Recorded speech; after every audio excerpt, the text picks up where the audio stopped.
사랑하는 주양교회 성도 여러분, 안녕하세요. 이병철 목사입니다.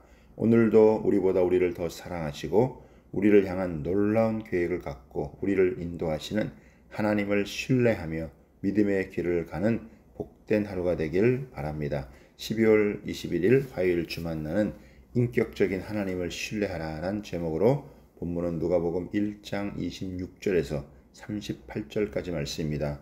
하나님은 우리의 구원을 위해서 위대한 일을 계획하시고 실행하시는 분이십니다.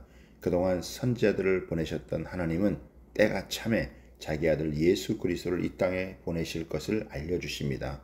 오늘 본문은 사가랴에게 나타나서 요한의 탄생을 알려주었던 천사 가브리엘이 갈릴리 나사렛에 사는 마리아에게 찾아가 예수님의 수태고지를 알려주는 내용입니다. 오늘 본문을 통해 두 가지를 묵상해 보겠습니다. 첫 번째는 하나님은 우리를 배려하십니다.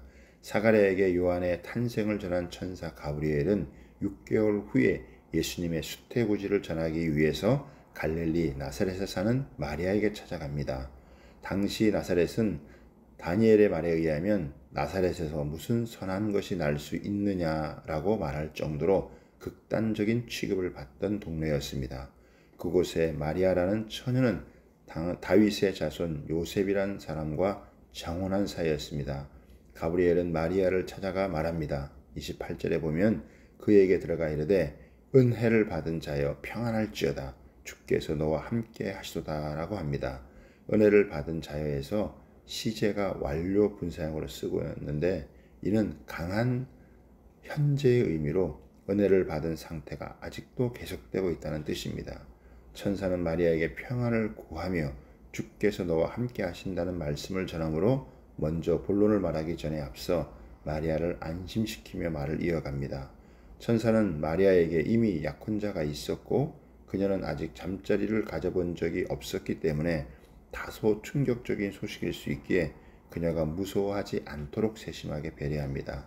30절에 보면 천사가 이르되 마리아여 무서워하지 말라 내가 하나님께 은혜를 입었느니라고 재차 말합니다. 이는 마리아가 하나님의 선택을 받았고 하나님의 뜻을 이루는데 사명이 있다는 것입니다.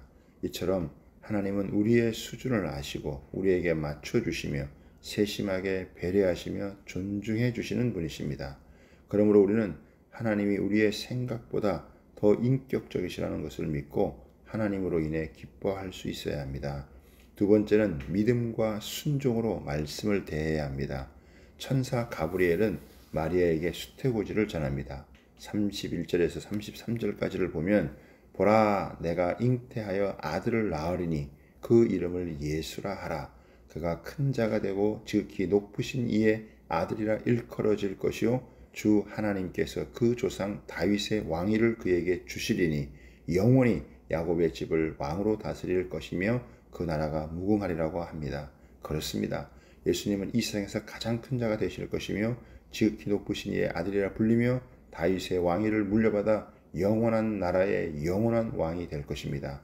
천사의 말을 들은 마리아는 깜짝 놀라며 남자를 알지 못하는데 어떻게 이런 일이 일어날 수 있느냐고 대답합니다. 이에 천사는 다시 말합니다. 성령이 내게 임하시고 지극히 높으신 이의 능력이 너를 덮으시리니 이러므로 나실 바 거룩한 이는 하나님의 아들이라 일컬어지리라고 말합니다. 가브리엘은 이런 일은 사람의 능력으로 할 수 있는 일이 아니라 오직 지극히 높으신 하나님의 능력 즉 성령님에 의해서 이루어지며 내가 낳은 아들이 바로 하나님의 아들이라고 불려질 것이라고 전합니다. 그러면서 천사는 내 친족 엘리사벳도 임신하지 못하던 자가 늙어서 아들을 배웠다고 이미 6달이나 되었다고 알려줍니다. 그러면서 대저 하나님의 말씀은 능치 못함이 없느니라고 전합니다. 그렇습니다. 하나님은 불가능이 없으신 분이십니다. 하신 말씀을 그대로 이루시는 전능하신 분이십니다. 이에 마리아는 주의 여종이오니 말씀대로 내게 이루어지이다 라고 고백합니다. 마리아는 여자가 성녀로 잉태된다는 말을 들어본 적이 없었을 것입니다. 하지만 하나님의 말씀이 능하심이 없다는 천사의 말을 듣고 그 말씀대로 이루어질 것을 고백하며 순종합니다. 또한 결혼 전에 약혼자가 아닌 다른 이의 아이를 임신하면 돌로 쳐 죽임을 당하는 것은 그 당시에 익숙한 문화입니다.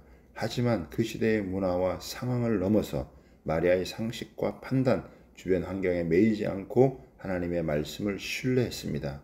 마찬가지로 우리도 지식만이 아니라 믿음과 순종으로 말씀을 대하며 살아야 합니다. 그때 하나님이 일하십니다. 하나님은 모든 상황과 모든 역사의 주관자이십니다. 하나님은 하나님을 믿고 의지하는 자에게 능력으로 덮어주십니다. 하나님의 능력으로 우리를 덮으시면 주의 뜻 안에서 불가능이 가능으로 변합니다. 우리 모두 전능하신 하나님을 의지하며 그분의 말씀대로 순종을 고백함으로 역사의 주역으로 살아가길 바랍니다.